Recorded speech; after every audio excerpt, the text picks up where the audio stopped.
현재 수사를 받고 있고 현재 재판을 받고 있는 의원이 법사위에 보임이 돼서 쯤 되면 이제 무슨 개인적인 원한 감정이 있거나 정권 차원의 무슨 주문이 있거나 하는 건지 아닌지 어이가 없고 기가 막힙니다.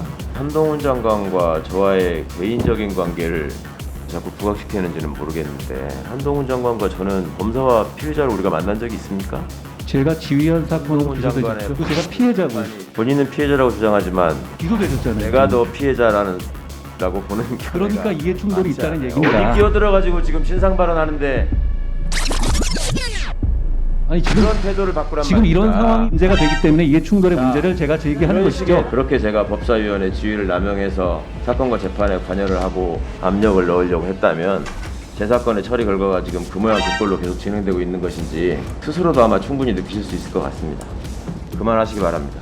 그 사건의 사실상의 피해자는 접니다. 가해자는 최강욱 의원이시고요. 그런데 가해자가 법사위원회 위원의 자격을 이용해서 피해자에게 어떤 충돌적인 질문을 하는 것이 과연 국회법상의 이해충돌 규정에 허용하는 것인지 저는 명확하게 짚고 넘어가 주셨으면 좋겠다는 생각입니다.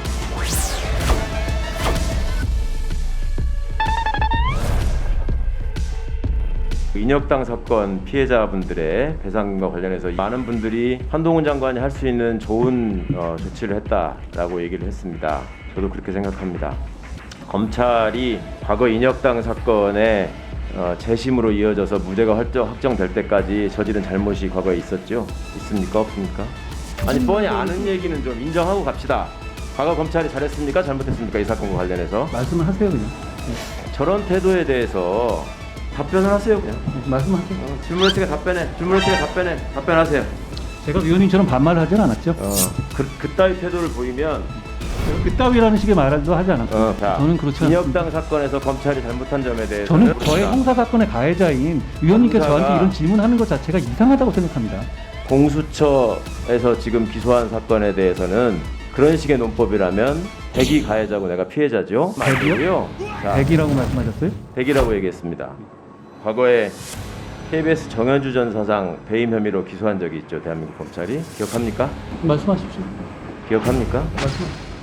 저 태도 가만히 보고 계실 겁니까? 지금 이 질문을 가만히 두실 겁니까? 저도 지금 국민으로서 미국의 장관인데요. 여기서 그렇게 지금 막말을 하십니까? 막말을 할 수 있는 계기를 누가 제공했습니까? 위원님이 공격을 제공하셨죠. 했습니까? 내가 위원님이 제공하셨죠. 검찰의 과거에 대해서 지금 법무부 장관의 입장을 묻는데 말씀하십시오. 말씀하세요. 저걸 저따위 태도라고 표현하지 않으면 뭐라고 얘기해야 됩니까? 지금 앉아가지고 자기가 피해자라고 얘기를 하는데 이게 참 문제거든. 이런 식의 문제거든요. 자기가 가해자로 기소되어 있는데 자기가 피해자라고 보는 견해가 많다? 이건 말이 안 되는 것 같고, 일단은 최강욱 의원이 법사위원으로 참여하는 것은 이해충돌이 맞다고 보고요. 그 피해자가 지금 나와 있단 말이죠. 라고 한다면 사실은 이건 재척사유가 된다고 보고요. 다만 한동훈 장관이 의원들 싸움에 좀 끼어드는 모습은 그다지 적절하지 않아 보이거든요. 너무 각을 세울 필요는 없고, 그런 공격이 들어왔을 때 방어하는 식으로 좀 나갔으면 좋겠고, 그래서 제가 볼 때는 사실 한동훈 장관 개인에게는 최강욱 의원 같은 사람이 거기 있어주는 게 아마 자기한테 개인적으로 도움이 될 겁니다, 아마.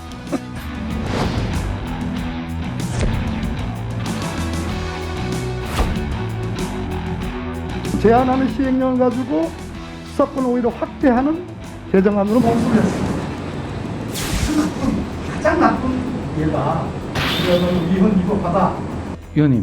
위원님께서 2019년 12월 24일자에 검찰청법 일부 개정 법률안 수정안을 내실 때 바로 박범계 위원님께서 찬성하셨어요. 저는 위원님께서 찬성하신 내용대로 국민을 범죄로부터 보호하기 위해서 최소 필요한 내용의 시행령을 만든 것이라는 점을 말씀드리겠습니다. 진짜 꼼수라면 위장탈당이라든가 회기 쪼개기 같은 그런 게 꼼수 아니겠습니까? 나는 소통력이다, 한마디도 지지 않겠다라고 외치는 듯한 한동훈 법무부 장관의 태도는 마치 미운 7살 같았습니다. 질의 답변 시간도 아닌데 의사 진행 발언 중에 끼어들기도 했습니다. 법사위원회 자격을 본인이 판관처럼 재단하고 위원들에게 직접 답변해보라, 나도 일국의 장관 운운하는 도발도 서슴지 않았습니다.